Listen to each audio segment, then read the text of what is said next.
ಒಟ್ಟು ಬೆಂಗಳೂರಿನಲ್ಲಿ 500ಕ್ಕೂ ಹೆಚ್ಚು ಇಡ್ಲಿ ಸ್ಯಾಂಪಲ್ಸ್ಗಳ ಸಂಗ್ರಹ ಮಾಡಲಾಗಿದೆ.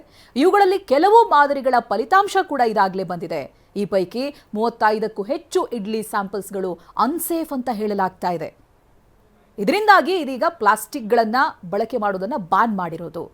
ಇಡ್ಲಿ ತಯಾರಿಕೆ ಮಾಡುವಾಗ ಯಾವುದೇ ರೀತಿಯಾಗಿಯೂ ಕೂಡ ಈ ಹೀಟ್ ರೆಸಿಸ್ಟೆನ್ಸ್ ಪ್ಲಾಸ್ಟಿಕ್ಗಳಿದೆಯಲ್ಲ ಅದನ್ನು ಬಳಸಬಾರ್ದು ಅಂತ.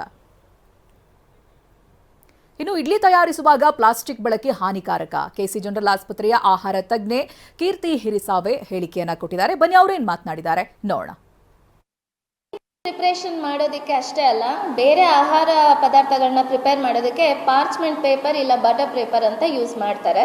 So those two are safe, ಕುಕ್ಕಿಂಗ್ಗೆ ಸೇಫ್ ಇರುತ್ತೆ. ಯಾಕೆ ಅಂದರೆ ಪಾರ್ಚ್ಮೆಂಟ್ ಪೇಪರ್, ಬಟರ್ ಪೇಪರು ಮೇಲೆ ಫ್ಯಾಟ್ ಹಾಕಿರ್ತಾರೆ ಮತ್ತು ಪಾರ್ಚ್ಮೆಂಟ್ ಪೇಪರ್ ಮೇಲೆ ಸಿಲಿಕಾನ್ ಕೋಟಿಂಗ್ ಆಗಿರುತ್ತೆ. ಸಿಲಿಕಾನ್ ಅನ್ನೋದು ಹೀಟ್ ರೆಸಿಸ್ಟೆನ್ಸ್. ಈ ಸಿಲಿಕಾನ್ನ ಪಾರ್ಚ್ಮೆಂಟ್ ಪೇಪರ್ನಲ್ಲಿ ಡಿಪ್ ಮಾಡಿ ಇದು ಮಾಡಿರ್ತಾರೆ. ಸೊ ಹಾಗಾಗಿ ಈ ಪಾರ್ಚ್ಮೆಂಟ್ ಪೇಪರ್ನ ಕುಕ್ಕಿಂಗ್ ಇದರಲ್ಲಿ ಮೀಡಿಯಾದಲ್ಲಿ ಯೂಸ್ ಮಾಡೋದ್ರಲ್ಲಿ ತಪ್ಪೇನಿಲ್ಲ. ಬಟ್ ಆದರೆ ಪಾರ್ಚ್ಮೆಂಟ್ ಪೇಪರ್ ಕ್ವಾಲಿಟಿ ವೈಸ್ನಲ್ಲಿ ನಾವು ಕಾಂಪ್ರಮೈಸ್ ಆಗಬಾರ್ದು. ಯಾಕೆಂದರೆ ಹೀಟ್ ರೆಸಿಸ್ಟೆನ್ಸ್ ಇರಬೇಕಾದಾಗ ಇಂಥ ಪಾರ್ಚ್ಮೆಂಟ್ ಪೇಪರ್ ಹೀಟ್ ರೆಸಿಸ್ಟೆನ್ಸ್ ಇರೋವಂಥ ಸಿಲಿಕಾನ್ ಕೋಟೆಡ್ ಪಾರ್ಚ್ಮೆಂಟ್ ಪೇಪರ್ನ ಯೂಸ್ ಮಾಡಿದಾಗ PFAS ಅಂತ ಕೆಮಿಕಲ್ ಪ್ರೊಡ್ಯೂಸ್ ಆಗಲ್ಲ.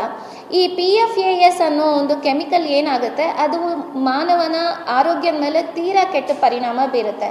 ಈ PFAS ಅನ್ನೋ ಕಾಂಪೌಂಡು ದೇಹದಲ್ಲಿ ಕ್ಯಾನ್ಸರ್ ಉತ್ಪತ್ತಿ ಆಗುವಂಥ ಕಾರಣಗಳು ಹೆಚ್ಚಾಗಿರ್ತವೆ. ಅಷ್ಟೇ ಅಲ್ಲ, ರೋಗ ನಿರೋಧಕ ಶಕ್ತಿನ ಕಮ್ಮಿ ಮಾಡುತ್ತೆ, ಹಾರ್ಮೋನಲ್ ಇಂಬ್ಯಾಲೆನ್ಸ್ ಜಾಸ್ತಿ ಆಗುತ್ತೆ.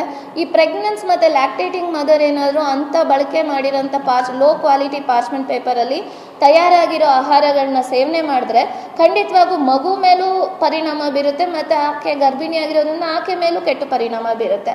ಈ PFAS ಫ್ರೀ ಇರೋ ಸಿಲಿಕಾನ್ ಪೇಪರ್ನ ಯೂಸ್ ಮಾಡ್ತಿದ್ದೀರಾ ಇಲ್ಲ ಯಾವ ಥರ ಬಟರ್ ಪೇಪರ್ನ ಯೂಸ್ ಮಾಡ್ತಿದ್ದೀರಾ ಅಂತ ಕೇಳಿ ಆಹಾರ ತಿನ್ನೋದ್ರಲ್ಲಿ ತಪ್ಪೇನಿಲ್ಲ. ಇದೆಲ್ಲ ಸಾಮಾನ್ಯ ತಿಳುವಳಿಕೆ ಆಗಿರಬೇಕು ಪ್ರತಿಯೊಬ್ಬ ಮಾನವನಲ್ಲಿ.